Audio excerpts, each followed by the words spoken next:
buenas tardes a esta nueva reunión del Instituto de Sociología Política de la Academia Nacional de Ciencias Morales y Políticas. Estamos acá con presencia de la presidenta, del director del Instituto, Rosendo Fraga, de Marita Carballo y obviamente todos los aquí presentes. El tema que tenemos, al igual que otras reuniones que tuvimos a lo largo de este año, son las elecciones en América Latina.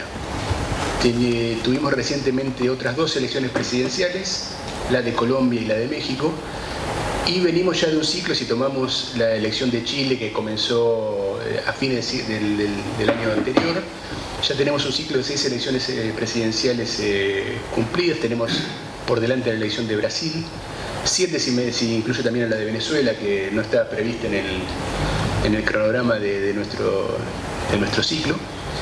Y lo que tenemos es un balance bastante heterogéneo. Tenemos una de las cuestiones que nos interesa particularmente, por eso la primera exposición va a estar a cargo de Hernán Hirsch, licenciado y magíster en Economía y analista económico. Tiene que ver con entender en qué medida el ciclo político regional está siendo influido por el ciclo económico regional. Una característica de estas elecciones es que en Chile, en Colombia y en México, es decir, los países que más miramos desde este instituto en América Latina, ganaron oposiciones. Y eso por lo general se vincula con ciclos económicos adversos a los oficialismos, y por eso es muy importante entender el contexto económico de todo este ciclo de elecciones presidenciales. Así que, bueno, nuestro programa para hoy es, para empezar, la exposición de Hernán Hirsch, y luego vamos a presentar entre Ignacio Lavac y otro miembro habitual de nuestras reuniones, licenciado en Ciencia Política, magíster en Sociología, y el doctor Rosendo Fraga, que va a hacer las conclusiones. Vamos a hablar sobre aspectos más puntuales de las elecciones en México y Colombia, y a su vez Ignacio va a hacer una presentación sobre el panorama electoral general.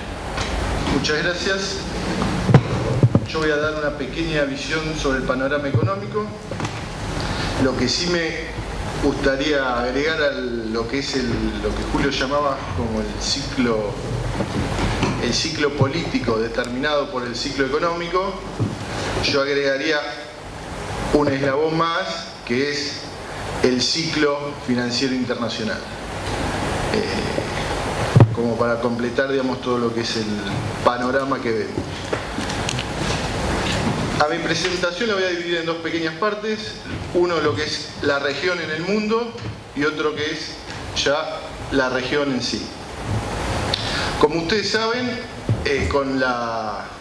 después de la gran recesión, la economía norteamericana, la Fed particularmente, ha iniciado el proceso de remoción de las políticas monetarias expansivas,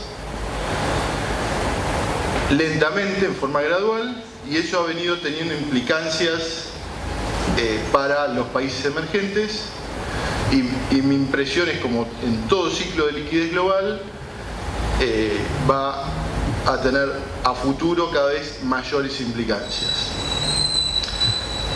La suba de tasa va a tener dos efectos ya todos conocidos, que es una caída de la disponibilidad de crédito para todos los emergentes y menores precios de commodities. En lo que es ya menor disponibilidad de crédito, yo creo que ya la región lo está sintiendo, especialmente Argentina. Apenas subió el agua, Argentina ya lo tapó, y Argentina ya fue el primer país dentro de lo que es no solo latinoamericanos sino emergentes en tener que recurrir al fondo, digamos, en pedir un financiamiento excepcional por la indisponibilidad o la incapacidad de financiar sus desequilibrios, tanto fiscal como externo. Yo creo que ese es el marco analítico en que hay que analizar lo que es la economía regional que se viene. Y en cuanto a la economía regional que se viene, dado ese enfoque analítico, yo lo que haría es un repaso de cómo viene la región en relación al mundo, tanto en lo que es una tendencia de poco mediano plazo o largo plazo, 30 años, y otra ya más de cortito. Si analizamos la performance de lo que es región versus el mundo y diferentes regiones, lo que vamos a encontrar es que el mundo en tendencia a 30 años crecía un 3%, en los últimos 5 años creció también 3-4%. Economías avanzadas crecían 2%, siguió creciendo 2% en el margen. Lo que es países emergentes crecían al 5%, siguieron creciendo casi al 5%, 4-6%. Si seguimos viajando por el mundo, tenemos que Medio Oriente crecía al 4%, cae al 3%. África crecía al 4%, cae al 3%. América Latina crecía al 3%, últimos 5 años crece al 1%, que es en términos per cápita 0, estancamiento. En gran parte de ese estancamiento de Latinoamérica, si uno mira los datos duros, también lo que ve es que eso se debe a que fue la región donde menos se invirtió. 20% en términos de producto, solo comparable con África. Si vemos países emergentes, excluido China, estamos hablando de 25, con China nos vamos a 35, promedio del mundo 25.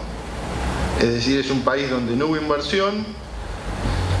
Si queremos ahondar un poquito más en exportaciones, la tendencia es similar, es la región donde menos crecieron las exportaciones, con lo cual podemos pensar que, digamos, por Latinoamérica, en los últimos 30 años y en el margen, digamos, no pasó ni el crecimiento, ni los negocios, ni las inversiones, ni, digamos, todo, digamos, la bonanza de la globalización. Esta combinación, lo que es Latinoamérica, se está dando con otra característica más, es decir, tenemos mala performance relativa en términos de crecimiento respecto al mundo, con una vulnerabilidad financiera importante respecto al mundo. Si miramos los indicadores de vulnerabilidad financiera, lo que tenemos es que en términos de déficit externo, déficit de cuenta corriente, Latinoamérica ha sido de las regiones de las que más ha tenido déficit externo. Tenía 2% en los últimos 30 años, aumenta a 2,5% en los últimos 5. Lo que es promedio de países emergentes está en equilibrio, pequeño superávit. Países avanzados, eso no importa porque, digamos, son los países que emiten los activos financieros, no tienen problemas financieros. Si vamos al indicador de déficit fiscal, la región también está comprometida, tiene niveles de déficit de 6 puntos del producto, contra África 4,5, Medio Oriente tiene 6, pero sin déficit externo. Países emergentes están entre 2-3% de déficit. Países avanzados también, 2-3%. Es decir, a pesar de tener menos capacidad de emitir activos financieros, menos capacidad de emitir moneda, son los países con más desequilibrios. Y me parece el contexto en el cual hay que analizar a Latinoamérica con relación a lo que viene, es decir, una situación, una performance mediocre, con alta vulnerabilidad, es decir, una relación riesgo-rendimiento para Latinoamérica de las peores, digamos, de lo peor del mundo. En este contexto, cuando uno analiza la dinámica macroeconómica más reciente de la región, lo que uno ve es que las proyecciones de Latinoamérica se vienen revisando hacia abajo. Fundamentalmente las revisiones hacia abajo de las proyecciones económicas obedecen a Argentina y Brasil, donde en el caso de Argentina en un par de meses ha sido de casi 3 puntos del producto, es decir, una revisión abrupta de las perspectivas de crecimiento para este año, que debe ser probablemente récord en magnitud de velocidad de revisión de perspectivas macroeconómicas. En el caso después de Chile, uno lo que tiene es que es una economía donde en general los analistas prevén que el ritmo económico se mantenga o incluso mejore. Lo que es México, Colombia, Perú, las perspectivas son estables, pero como les decía, todo en un marco donde el nivel de crecimiento de la región es bajo, las perspectivas de crecimiento por país son muy mediocres, tomando, digamos, el conjunto Argentina, Brasil, Chile, México, Colombia, Perú, Ecuador, Bolivia. La tasa máxima de crecimiento esperada para el 2008 hoy es 4%, y es un 4% que venimos de una década anterior donde antes se veían tasas de crecimiento del 7% para algunos países, promedios más altos. Hoy es máximo 4%, promedio que debe andar entre 2%. Un 2% que, como les decía, con ligera revisión hacia la baja. Yendo, si ustedes quieren, al país por país, hoy lo que tenemos que para Brasil se espera un crecimiento del 2%, lo que implicaría una ligera recuperación respecto del año anterior, que creció 1%, es decir, crecimientos muy bajos, mediocres, que muy probablemente no se sientan. Lo mismo para el caso de México, crecimientos del 2%, en un rango un poquito más arriba están, si ustedes quieren, Colombia, Perú y Bolivia, como les decía, y también Chile, con crecimientos del 3 o 4%. Si uno ve este ritmo de crecimiento y los cruza, como les decía antes, con los indicadores de vulnerabilidad externa, uno lo que esperaría es que en este panorama donde se va a reducir la liquidez, o se espera que se reduzca la liquidez financiera internacional, es decir, que disminuya la cantidad de fondos para estos países, digamos, la dinámica de desaceleración se prolongue. Lo que se va a ver es, probablemente, si hay menos financiamiento externo, va a haber menos gasto interno de todos estos países. Si hay menos gasto interno, obviamente el multiplicador de ese gasto va a ser menor, incluso contractivo, y esos países van a seguir una tendencia, en términos generales, hacia un ritmo de menor crecimiento económico. Si uno quisiera pensar en un escenario para algún país de diferenciación, cuando uno analiza cómo se mueven cómo se están moviendo en la actualidad los portfolios de inversión, uno lo que nota es que en lo que es países emergentes hay una reducción, así en términos generales, en las decisiones de inversión. Hay un fondo que invierte en países emergentes, por ejemplo, le piden un rescate, ese fondo tiene que decir en qué desinvierto, tiene ahí el tablerito, ve los indicadores, dice, tengo mucho de este, vendo acá. Esas son las decisiones, digamos, que reflejan esta menor disponibilidad de financiamiento, y en ese tablero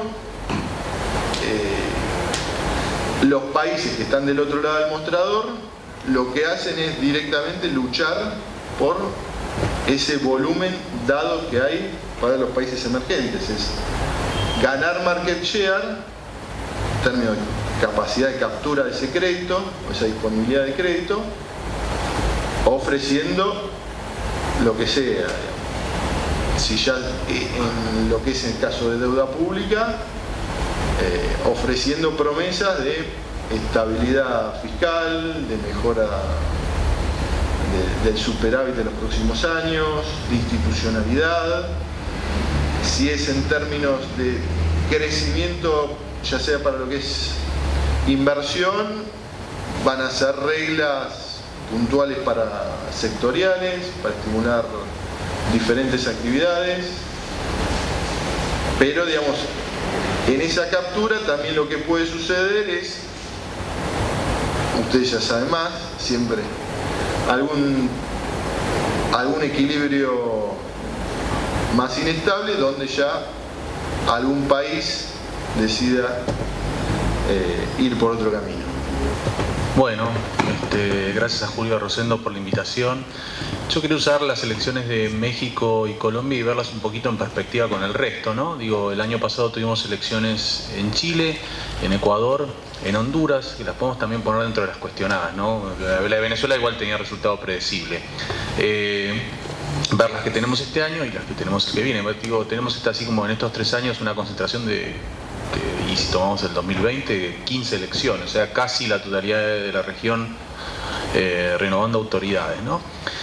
Y muy coincidente con lo que vos decías, si uno mira, yo tenía acá los gráficos del Latinobarómetro 2017, uno ve que coincidiendo con el nirvana, como le decía Díaz Alejandro, cuando uno tenía precios altos de las materias primas y mucha liquidez financiera a nivel global, la satisfacción con la democracia en la región era muy elevada, digamos, estaba en 60%, hoy es cada vez más baja. Digo, el porcentaje de satisfacción con la democracia es de 30%, es muy variable, esto es un promedio regional, pero digo, es bajo y ha caído desde tocar un pico 2010-2011 bastante fuerte, ¿no? Y me parece que muchas de las cosas que estamos viendo tienen que ver con este contexto de menor satisfacción con la democracia, crecimiento, por ejemplo, en la cantidad de gente que está dispuesta, que dice, bueno, tal vez un gobierno autoritario no sea algo tan malo, y donde, por ejemplo, en México es donde justamente es uno de los que se ve más alta esa cifra, los que piensan que la democracia no es el mejor sistema de gobierno, o es, pero no están muy convencidos. Brasil sería otro de esos casos, ¿no? Entonces, esto, digo, coincidiendo con el tema de la desaceleración del crecimiento, se ve en algunos fenómenos que me parece que hemos visto en las últimas elecciones. No solamente el tema de la alternancia que señalaba Julio, me parece que desde que se terminó ese buen momento, que podríamos decir se extendió entre 2003 y 2013, se ve como una tendencia de alternancia, sino más bien el tema de novedades, ¿no? Digo, tomemos algunas elecciones. La elección de Chile el año pasado, que tuvo un elemento de continuidad, que fue Piñera, ¿no? Pero un elemento de cambio bastante importante, ¿no? Uno, el final de la concertación o nueva mayoría, la práctica, casi, digamos, la desaparición en términos electorales de la democracia cristiana, que fue por separado, y el hecho que el oficialismo fue con un outsider, ¿sí? Con Guillier, un periodista que había entrado al Senado como independiente, yendo con el Partido Radical, y el crecimiento de la izquierda, ¿no? El Frente Amplio, una fuerza novedosa, que no, digamos, que en Chile la izquierda tuviera una fuerza propia y que estuviera peleando en entrar al balotaje, algo novedoso, y algo más que lo vamos a ver en otros países, ¿no? El tema del crecimiento de la derecha extrema, ¿no? Que Julio lo señaló en algún momento con la presencia de Kast, que sacó casi un 9% en la elección, ¿no? O sea, vemos, yo diría, países donde se da una reconfiguración más o menos, en algunos casos más profunda del sistema de partidos, pero lo de Chile yo lo destacaría, ¿no? Después, ¿dónde más vimos esto? En Costa Rica, la primera elección prácticamente desde que Costa Rica, que es la democracia más longeva de la región, donde no están ninguno de los dos partidos tradicionales, ni los demócratas cristianos, ni la Liberación Nacional, y donde volvemos a tener el fenómeno de la derecha y una derecha religiosa, algo que parece que viene a la región para quedarse. Digo, la presencia de los evangélicos no es algo nuevo, y en Centroamérica definitivamente no lo es. Tuvieron ya en Guatemala un presidente evangélico, un dictador, Ríos Montt, que se murió hace poco. Pero esto de que este balotaje tan curioso de dos personas con el mismo nombre, ¿no? Alvarado y Alvarado, pero donde un candidato que es un pastor y que llega con la bandera de oponerse al matrimonio igualitario, ¿no? Como novedoso. En Colombia, tal vez la novedad me parece que es el hecho de que la izquierda haya llegado al balotaje y haya sacado prácticamente el 40% de los votos, y algo que me parece que lo vamos a ver en otra elección de la región, que es la incapacidad del centro para articularse, ¿no? Porque digo, si la elección colombiana, ¿qué nos muestra? Nos muestra al uribismo, y del otro lado a la izquierda, digo, la centroizquierda, que podía ser representada por el ex alcalde de Medellín, por Fajardo, se queda afuera, fracasa en articular una coalición con Humberto de la Calle, con los liberales, y lo mismo con el candidato de Santos, ¿no? Con Vargas Lleras, y queda este escenario de polarización, y la novedad, ¿no? La llegada de la izquierda. La elección de México. Yo creo que todos damos por sentado desde las elecciones estaduales del año pasado que el Morena tenía el boleto ganador, ¿no? ¿Por qué lo digo? Porque en las elecciones del año pasado el PRI retuvo por muy poco el Estado de México, ¿no? Y el Estado de México uno podría ponerlo como que es el equivalente a la provincia de Buenos Aires, y que el PRI gane por muy poco, por una cabeza, el Estado de México, es casi como que el peronismo gane por muy poquito a La Matanza, por decirlo de alguna manera. Y ya de eso, y el muy mal gobierno de Peña Nieto, uno diría prácticamente desde 2014, ¿no? Peña Nieto fue como una gran decepción, ¿no? Entró prometiendo mucho, firmó ese pacto de gobernabilidad, la Agenda por México, y a partir, uno diría, de una serie de escándalos de corrupción,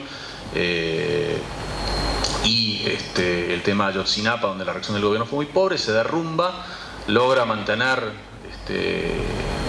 una relativa mayoría, no mayoría, pero una minoría decente en la Cámara de Diputados, pero va languideciendo, ¿no? Y con López Obrador, yo diría que con un poquito de ayuda de Trump, ¿no? En algún punto, sin quererlo, Trump ayuda a este tipo de candidaturas, sobre todo en México, ¿no? Pero digo, la novedad es no que ganara, sino que ganara con una mayoría semejante. O sea, lo de México es una reconfiguración del sistema de partidos, como puede haber sido, y no porque yo crea que López Obrador se parezca a Chávez, pero de alguna manera nos recuerda a la elección del 98 de Venezuela. Digo, López Obrador no es un outsider, es alguien que, tiene más de 30 años de carrera política, es alguien que viene del PRI. Yo nunca lo compararía a Chávez, vi algunas comparaciones con Perón, me parece que es inapropiada. Yo más bien pensaría que, o sea, la figura, el modelo, si tiene uno López Obrador, debe ser Lázaro Cárdenas, más que Chávez o Perón. Y digo, estamos hablando de que se quedó con básicamente, sí, el 60% de la Cámara de Diputados, y digo, en las dos cámaras tiene una amplia mayoría con una coalición bastante particular. Yo no lo pondría a López Obrador dentro, muchos lo ponen la categoría izquierdista, populista. Me costaría ponerle una etiqueta, porque es alguien que va aliado, y de vuelta acá el rol de los evangélicos, con un partido que es el Partido del Encuentro Social, que es más bien un partido de derecha, ¿sí? Y justamente con posturas muy de derecha en la agenda de valores, por decirlo de alguna manera, como puede ser aborto o matrimonio igualitario, ¿no? Y de vuelta acá el tema de los evangélicos, ¿no? Con lo cual, este tema de este contexto de descontento, apoyo a la democracia, pero descontento y satisfacción con los resultados de la democracia, desconfianza hacia las instituciones, hacia los partidos, hacia los parlamentos. Me parece que López Obrador es el emergente de esto, como puede haber sido también el Frente Amplio en Chile, como puede ser también el caso de la candidatura el balotaje costarricense, ¿no? Digo, de no tener ninguno de los partidos tradicionales ahí.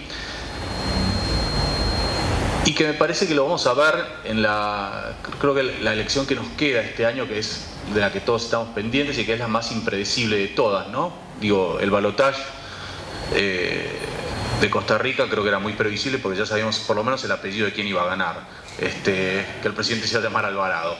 En Colombia creo que no había muchas dudas, después de las primarias de marzo, que la elección iba a estar disputada entre el uribismo y Petro. Ya antes de las primarias de marzo se había visto que Petro y Duque eran los que se perfilaban mejor posicionados. Yo no estoy tan seguro en el caso de Colombia, que haya sido la economía lo que haya de alguna manera sepultado las chances del centro. La economía definitivamente es importante en todos estos ciclos, pero siempre hay que recordar que no es todo, ¿no? Si uno pensara las elecciones peruanas mirando la economía, la verdad que tendríamos que haber visto a los oficialismos ganar y ganar y ganar, y más bien lo que le pasa a los oficialismos peruanos es que directamente no presentan candidato a presidente, ¿no? Y después desaparecen. Pero la elección que nos queda, la de Brasil, donde tenemos todo el combo, o sea, es de vuelta esto de, si uno miraba antes sistema de partidos latinoamericanos, Chile era de los fáciles, porque uno decía, bueno, hay una coalición centro-derecha, una coalición centro-izquierda, y eso se fue. Costa Rica era de los previsibles, estaban los demócratas cristianos y la Liberación Nacional, y eso se acabó. Colombia había dejado de ser de los previsibles en el sentido de manejarnos con dos partidos, conservadores y liberales, y se acabó con la elección de Uribe. México teníamos un sistema de 3 partidos, ¿sí? Con la izquierda, por izquierda el Morena o antes el PRD, en el centro el PRI y a la derecha el PAN. Y hoy, digamos, el PRI, que después de casi 90 años de historia pasa de tener 200 diputados a 45, tiene una representación mínima en el Senado. Todavía retiene muchas gobernaciones, porque bueno, en México las gobernaciones se renuevan por turnos así de 5 o 6 elecciones por elección, y no todas coinciden con la presidencial, pero en la próxima renovación vamos a ver cómo le va al PRI, pero uno diría claramente los dos partidos, el PRI y el PAN, que fueron los que prácticamente dominaron la transición mexicana en crisis. Y Brasil, donde Brasil tiene un sistema de partidos bastante caótico, históricamente lo ha tenido, por lo menos desde que los militares descongelaron el sistema de partidos a principios de los 80, pero uno tenía desde el 94 en adelante ciertas certezas, ¿no? Por ejemplo, que al final del día la competencia terminaba siendo entre un tucano y un petista, ¿no? Y ve quiénes fueron los principales contendientes de las elecciones del 94 y del 98, que fueron justamente Cardoso y Lula, del 2002 Lula y Serra, del 2006 Lula y Alckmin, del 2010 Serra y Dilma, y del 2014 Dilma y Aécio, y eso se acabó. Básicamente lo más parecido que vamos a ver en Brasil es, yo creo que es la elección de 1989, ¿no? La elección de Collor de Mello, donde había un candidato que sacó cerca del 30% de los votos, Collor de Mello, y el segundo lugar muy disputado entre dos facciones de la izquierda más cuño varguista, uno puede decir, con Brizola, que se terminó quedando por muy pocos puntos afuera del balotaje con Lula, ¿no? Y de vuelta con esta presencia de los evangélicos. Y en Brasil lo interesante de los evangélicos es que están por izquierda y por derecha, ¿no? Porque Marina, que es una de las que podría estar en el balotaje, es evangélica, y Bolsonaro, que es, digamos, por derecha, también es evangélico. Acá un dato interesante, justo traía esto de Latino Barómetro y lo miraba, sobre la preferencia de gobiernos autoritarios. En algunas circunstancias es preferible un gobierno autoritario. Me llamó la atención el número, en Brasil un 20%. ¿Y por qué me llamó la atención? Porque es más o menos la intención de voto que tiene para la primera vuelta Bolsonaro, ¿no? Obviamente es una casualidad, no creo que todo ese 20% vote por Bolsonaro, pero es llamativo, ¿no? O sea, tenemos esta situación de tener, de vuelta, Bolsonaro no es un outsider, es alguien que está hace ya casi 30 años como diputado, pero con el discurso, un discurso no muy distinto en algún punto, la seguridad, la corrupción, y de vuelta con un panorama de, si Brasil era un sistema de partidos difícil de estudiar, uno tenía el consuelo, bueno, la elección de diputados es terriblemente fragmentada, y de hecho Brasil tiene el Congreso más fragmentado del mundo, y la elección presidencial es ordenadora, ¿sí? Tenemos, o hay una coalición de centro-derecha, con eje en el PSDB, o una coalición de centro-izquierda, y me parece que eso se acabó, ¿no? Vamos a algo terra incógnita, no es muy claro, con el candidato que lidera las encuestas preso y prácticamente sin chances. Después están Haddad, Wagner y tampoco, y está Ciro, que por ahora parece el mejor posicionado de la izquierda, pero también está Marina, un panorama de bastante incertidumbre, y con algo que yo creo que es común tal vez otras elecciones. en el caso de la elección colombiana, esta dificultad del centro para articularse, ¿no? O sea, el centrado que sigue pensando que de alguna manera por milagro Meirelles va a crecer, que digo, las excusas que se escuchan de algunos analistas a la hora de decir esto son comiquísimas. Es como, una es que al final del día van a pesar los minutos de aire del PMDB. Es la excusa típica que se usa siempre, los minutos de aire del PMDB, el aparato territorial del PMDB. Es como que me hacen acordar a quienes en 2015, el pobre, lo atendían a Durán Barba y decían no, porque el aparato territorial, porque la tapa de Clarín y demás, pero es muy similar, es esa misma concepción. Y el aparato territorial del PMDB y los minutos de aire, y que eso va a terminar haciendo que Alckmin, que no pasa del 8%, crezca y entre milagrosamente al balotaje, ¿no? Un balotaje que va a terminar siendo como muy impredecible, ¿no? Digo, Bolsonaro-Marina, Bolsonaro-Ciro Gómez. Así que yo diría un panorama con bastante incertidumbre, ¿no? Si uno pensaba al final del giro a la izquierda, estaban los que estaban muy esperanzados de que el final de la ola izquierda, no sé si decirle ola, pero del ciclo de los gobiernos izquierdistas en América Latina de distinto cuño, iba a terminar con una especie de vuelta del péndulo hacia gobiernos como pueden ser que actualmente en Argentina, o el de Perú, o el de Piñera, y no está emergiendo ese panorama, más bien está emergiendo un panorama donde es más variopinto, ¿no? Primero, donde no necesariamente el péndulo se mueve, y segundo, donde no necesariamente ganan los que estaban antes del giro izquierdista. Un comentario final sobre el tema del escenario económico, que es, digo, cuando se dio...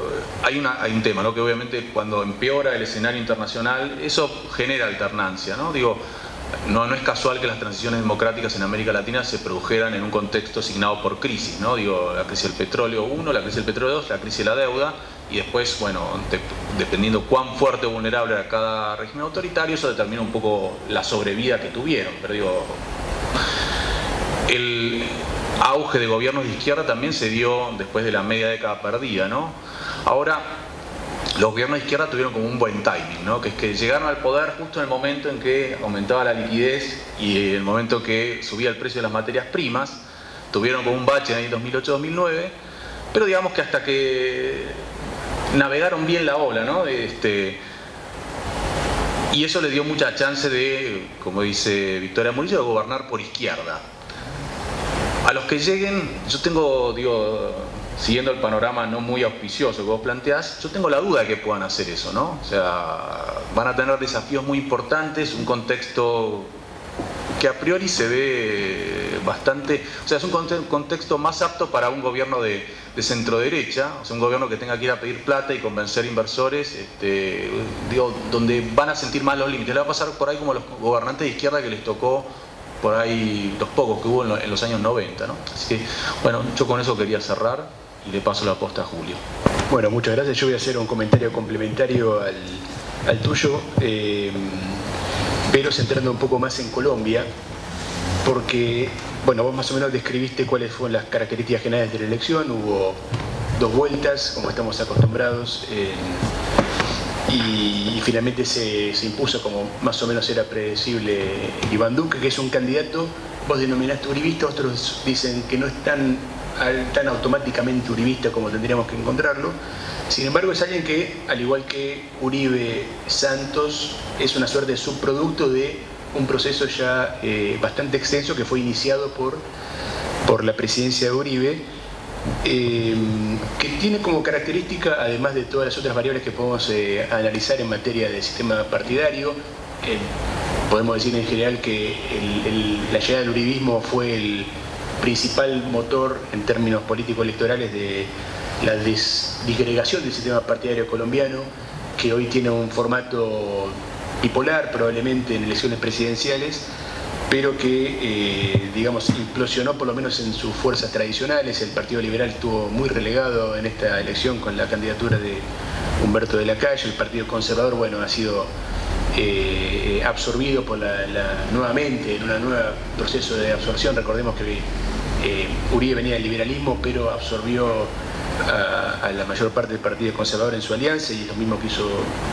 básicamente Duque o aquello que podemos reconstruir como el Partido Conservador, con la novedad que apareció un candidato que podríamos denominar progresista, que instaló un conjunto de temas, y la duda que tengo es si ese conjunto de temas va a tener algún tipo de continuidad del proceso colombiano de aquí adelante. Una característica que tuvo esta Colombia de Uribe, que es la Colombia del siglo XXI, es que atravesó y sigue atravesando un proceso de reformulación de la identidad del Estado colombiano. Y esta idea de transformación geopolítica colombiana podemos verla en paralelo también con algo que está sucediendo con ciclos igualmente largos en Bolivia y Venezuela, que son también estados que han planteado desde ciclos políticos extensos una nueva identidad estatal territorial. En el caso de Venezuela y de Bolivia, en ambos casos bajo gobierno del mismo signo. Si hiciéramos la misma reconstrucción para el caso colombiano, podríamos decir que también se trata de un proceso casi coetáneo. Una muestra de que esto podemos formular en nuestros términos es que son países que han cambiado el nombre a sus países, ¿no? Bolivia se transformó en un Estado plurinacional, Venezuela en la República Bolivariana, en ambos casos la figura de Bolívar dando vueltas. La Venezuela bolivariana asumió un papel bolivariano justamente de presentar un modelo de integración para América Latina, un papel que en términos de la teoría de relaciones internacionales Venezuela no podía llevar adelante, y bueno, parte del fracaso, digamos, del pasaje entre el chavismo y el madurismo tuvo que ver con esta incapacidad ya manifestada abiertamente. Venezuela no podía ser un actor con poder en la región por sus propias limitaciones. Y en el caso de la ex República de Bolivia, el Estado plurinacional, también se plantea una reformulación de cuál era la identidad originaria del Estado. Se incorpora, digamos, a los pueblos indígenas o originarios como actores fundacionales y que tienen todos los derechos plenamente reconocidos en materia de ciudadanía. Y en el caso de Colombia, esta reformulación de la identidad tiene que ver con que el uribismo nace como, y este fue tal vez el principal valor electoral del uribismo, y creo yo que podríamos entender esta nueva presidencia de Iván Duque, si bien tiene muchos elementos programáticos de un conservador liberal, ya lo vimos en sus primeros movimientos, pero podemos verlo también como un sucedáneo del proceso del referéndum del acuerdo de paz, en el cual Duque se movió con bastante plasticidad, porque él de alguna forma representó electoralmente a la opción por el no, pero al mismo tiempo él se corrió un poco de ese lugar, se situó en una búsqueda del centro, como vos citabas para referirte a otros casos, y eso, digamos, le permitió construir una coalición electoral bastante importante, sobre todo en la segunda vuelta, con un buen desempeño ya en la primera vuelta, ¿no? Un candidato de 40 años. Otro dato para agregar a este ciclo es que hay nuevos presidentes de 40 años, ¿no? Alvarado, Abdo, que tiene 45, bueno, y Duque no sé si tiene 40 o 39, 40. Bueno, también coexistiendo con López Obrador o con Piñera, que son otra generación, ¿no? O sea que tampoco hay mucha regularidad en ese punto. Ahora, Duque representa entonces otro subproducto de este conjunto de presidentes, ya que plantean como principal valor haber recuperado el territorio del Estado colombiano tras la decisión de Uribe de, en alianza fuerte con Estados Unidos, encarar una guerra mucho más eficaz y decidida contra las fuerzas irregulares, una guerra que obviamente produjo enormes costos de todo tipo, y todavía todo eso está muy presente y lo ha estado en todo este proceso electoral, y sobre todo obviamente en el referéndum o el proceso de paz. Ahora, la pregunta que yo me hago y la voy a dejar abierta es si acaso Duque no cierra este proceso uribista en forma más o menos definitiva, y la presencia de Petro viene a ser algo así como la oportunidad de que en Colombia, una Colombia ya más estabilizada en materia de procesos políticos, históricos, ya habiendo resuelto como algo más o menos definitivo cómo ha sido el desenlace del proceso de la violencia y la guerra, sí, post elección de Duque no vamos hacia una Colombia con clivajes un poco más normales en materia de discusiones electorales y que permita, digamos, una articulación del sistema de partidos o una rearticulación del sistema de partidos en términos más socioeconómicos. Una característica que el antiguo sistema de partidos colombianos respondía con mucha dificultad, porque si bien algunos autores siempre plantearon que había una cierta distribución socioeconómica del voto en la Colombia liberal conservadora, había suficientes elementos para creer que eso no era tan así, que el factor socioeconómico estaba relativamente ausente de la política colombiana.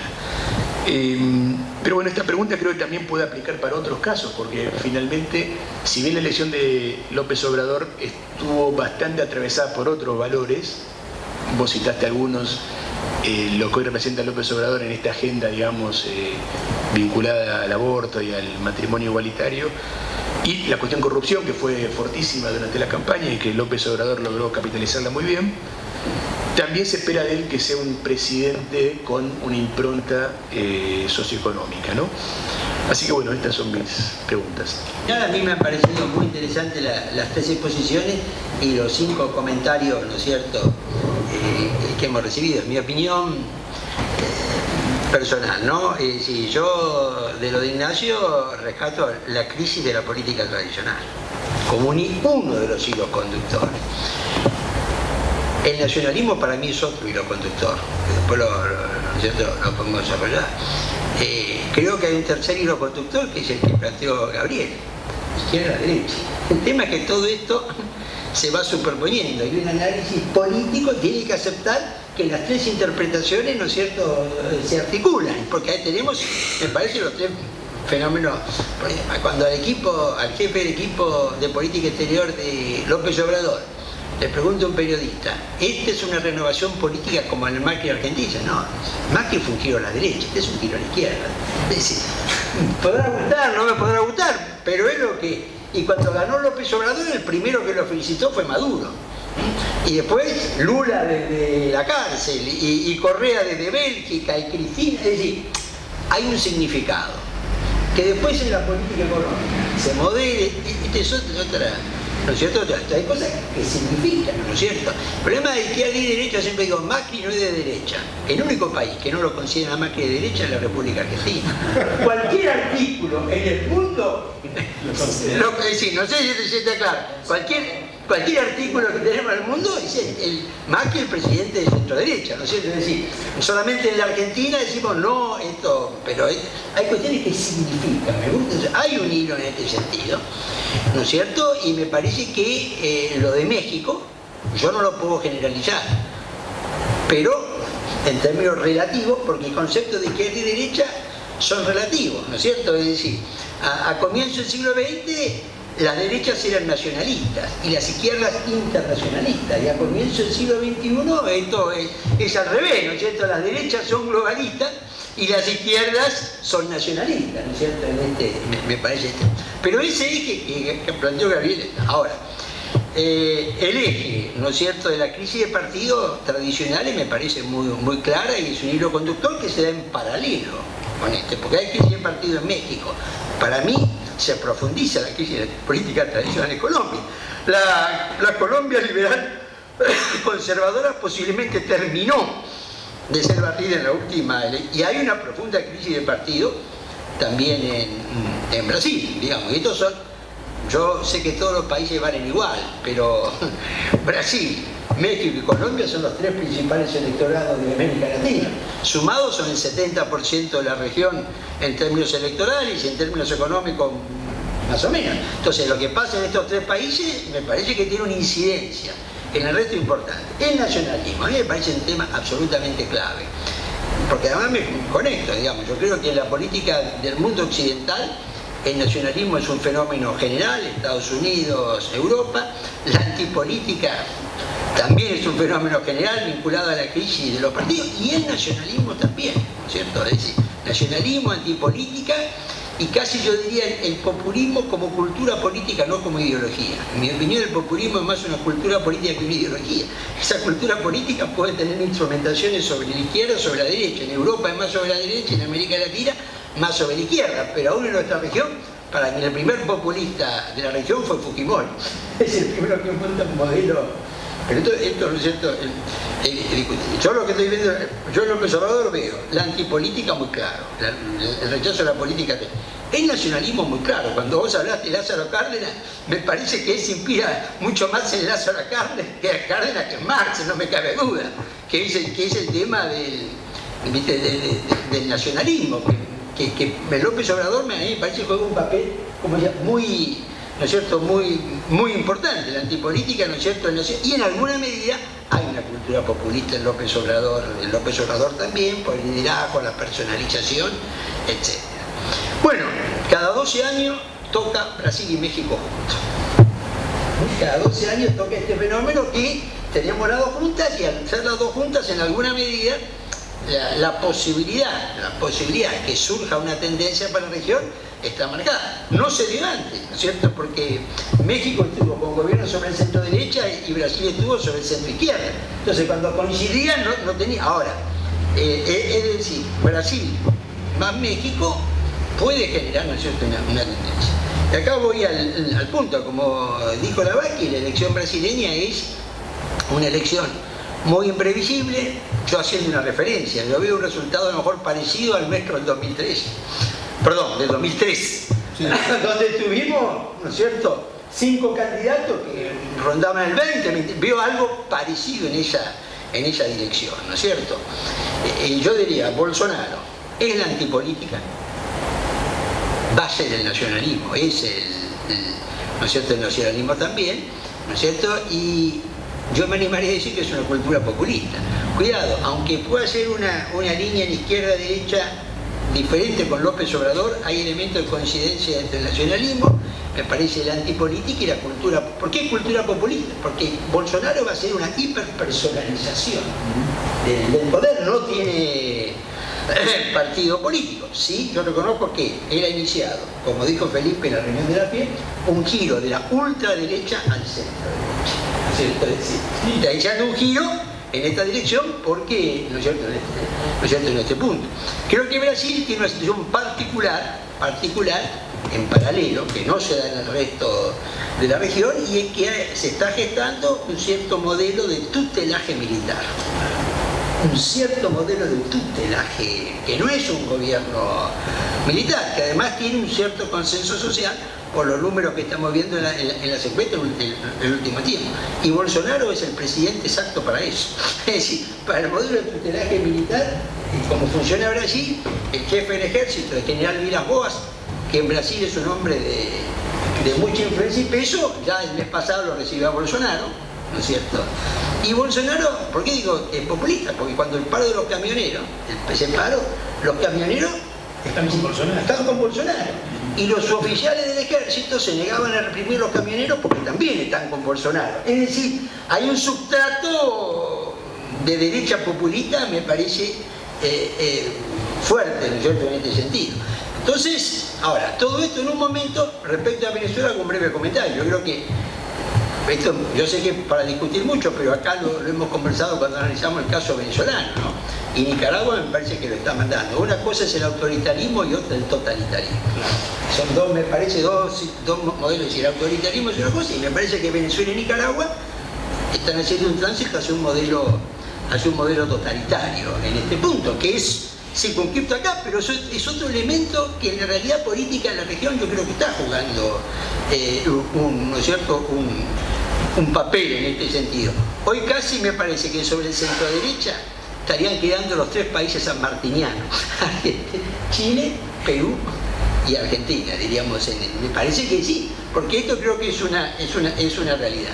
Y mi último comentario respecto a la Argentina, último comentario, donde subrayo y coincido con Ignacio Lavacchi en el tema de la incertidumbre electoral, es el tema del nacionalismo. Cuidado que el tema del nacionalismo en la sociedad argentina está empezando a rearticularse. Por eso el tema patria o FMI. Cuidado, no hay que subestimar la potencialidad de eso. Es decir, el tema de oponer la patria al Fondo Monetario, cuidado que nosotros tenemos una cultura política argentina con un nacionalismo intermitente, que a veces no es permanente. Pero, si yo pudiera darle un consejo a Cambiemos, es, escúcheme, no le pongan el amarillo al celeste y blanco, porque no sé si está claro. Es decir, yo creo que este tema en la política argentina va a jugar un papel, o a lo mejor ya lo está jugando. Bueno, muchas gracias por las exposiciones a Gil, a Lavaki, a Burma. Muchas gracias a ustedes por su comentario, y para mí ha sido una reunión realmente muy interesante. Muchas gracias.